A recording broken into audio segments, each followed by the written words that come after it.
किसी शायर ने कहा है कि दुआ बहार की मांगी तो इतने फूल खिले कि कहीं जगह न रही मेरे आशियाने। हम तो अल्हम्दुलिल्लाह अमन शांति के साथ ही इलेक्शन लड़ते। हमने 2007 से सियासत में कदम रखा। हमने कभी भी लड़ाई झगड़े के अंदर पहल नहीं की, लेकिन हम मर्दाना मुकाबला करते हैं। अगर कोई हमारे घर आया तो भी वापस नहीं जाने देना चाहिए। ये हमारा प्रोग्राम। सियासत जुर्म, नाइंसाफी और बदउनवानी को करे चाक।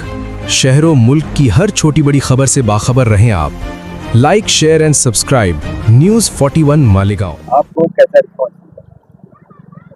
किसी शायर ने कहा है कि दुआ बहार की मांगी तो इतने फूल खिले कि कहीं जगह न रही मेरे आशियाने। अभी सुबह से लेके हम लोग वार्ड नंबर 17 में थे, जोहर तक। जोहर के बाद हम लोग वार्ड नंबर 7 में आए। उस वक्त से ये हमारे चारों नामजद उम्मीदवार MIM की तरफ से, जिनके निशानी पतंग है, हम लोग डोर टू डोर लोगों से मुलाकात करते रहे। जितनी मोहब्बतों का और अपनाइयत का इजहार महल्ले के लोगों ने दिया, हम तो ऐसा लगता है कि हमारा वजन बढ़ गया। अल्लाह ताला सबको खुश रखे। बहुत अच्छा रिस्पॉन्स है और अल्लाह की ज़ात से उम्मीद है कि इंशाअल्लाह ये पूरा पैनल निकलेगा। सर, आगे के लिए आपका नए अमल क्या रहेगा आपके कैंडिडेट चुनकर आने के बाद?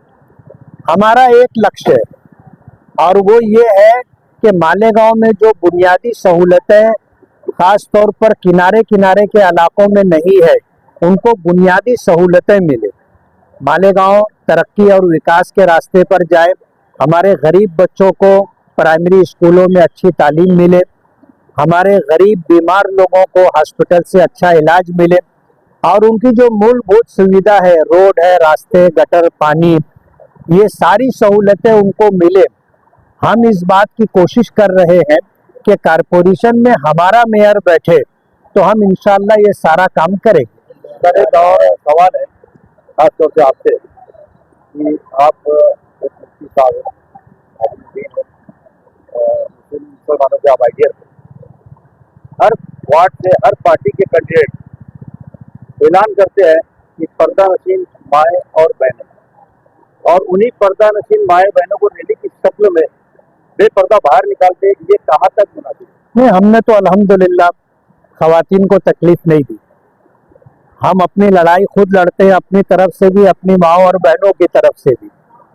और मालेगांव के माहौल के एतबार से जिस तरह लोग अपनी ज़ाती ज़रूरतों के लिए घर से निकलते हैं, इसी तरह कुछ पार्टियों की हमारी माएँ और बहनें भी निकलती हैं। हमें उनके मुताल्लिक कुछ कहना नहीं है। वो हमारी इज्जतदार और बापर्दा घरेलू खवातीन है, लेकिन सरकार ने कुछ ऐसा कानून बना दिया कि 4 के पैनल में 2 लेडीज 2 जेंट्स, वरना हम लेडीज को जो है तकलीफ ही नहीं देते। अब है इस तरह के हालात।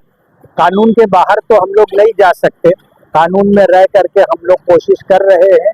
और अल्हम्दुलिल्लाह मालेगांव शहर जो है दीनदार लोगों का शहर है, इज्जतदार लोगों का, तालीम याफ्ता लोगों का शहर है, और इस बात को हमारी माएँ और बहनें भी समझती हैं। सर, आप और आपके कैंडिडेट वोट की अपील करेंगे आवाम से अमन और सुकून के साथ? हम तो अल्हम्दुलिल्लाह अमन शांति के साथ ही इलेक्शन लड़ते। हमने 2007 से सियासत में कदम रखा। हमने कभी भी लड़ाई झगड़े के अंदर पहल नहीं की, लेकिन हम मर्दाना मुकाबला करते हैं। अगर कोई हमारे घर आया तो भी वापस नहीं जाने देना चाहिए। ये हमारा प्रोग्राम।